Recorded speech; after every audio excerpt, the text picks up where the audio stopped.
The Grizzlies are trying to hold off the Kings and earn back the #2 seed in the West, while the Warriors are fighting to stay out of the play-in tournament. Golden State is now below 500 when Steph Curry plays, and 14-12 when he doesn't play this season. Perk, are you more concerned about the Warriors or the Grizzlies with the playoffs just around the corner?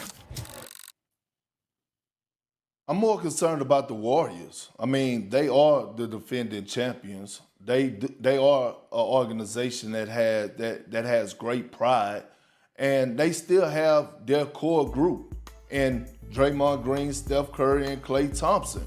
Now, when I look at their depth, that's the problem because it's been inconsistent.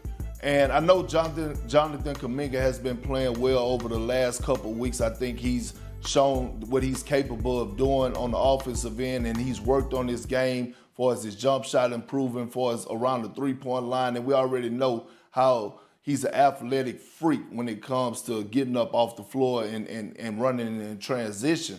But it's the others, right? And it's the lack of chemistry. And it's also the role of Jordan Poole. Like, Jordan Poole is the wild card for me. You want him to be free. You want him to be the best version of himself. But you also want him to know that this team still belongs to Steph, Klay, and Draymond. And I think when you get paid and you get your top dollar, and rightfully so because he earned every penny of it, then all of a sudden Jordan Poole feels like he could do more, or he should be able to do more. And it's hard to tell a young guy that's on the verge, and I believe the sky's the limit for this kid, but it's hard to tell a young guy and pull him back and say, you know what, listen, I need you to be more under control, because we have to remember, Jordan Poole is who he is, but he's also inconsistent at times for his big-time performances and his delivery when it comes to taking over games or being that guy that takes over 4 quarters. So the Warriors right now, I have big concerns. And when it comes down to the Western Conference, I know it's wide open. I look at the Denver Nuggets. They're the clear-cut best team in the Western Conference. Make no mistake about it. I just don't see the Warriors beating them. Hell, at this point, I don't see the Warriors beating the Sacramento Kings. So I'm more concerned about the Warriors and less about the Grizzlies.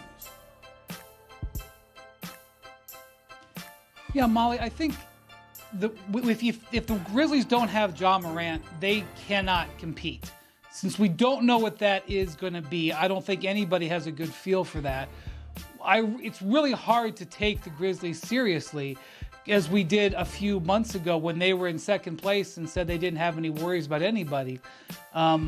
So when you're faced with this situation, it's kind of like you're worried that this is going to be a lost season for them. That said, their roster is one of the youngest rosters in the league, and all of their players are undergoing a huge learning curve just naturally. Not even mentioning this Ja situation, which is obviously a crucial point in his career. Their window is open. I think they're going to be able to add to their team. You know, one of the big questions to me about Dillon Brooks, for example, he's a free agent after this season.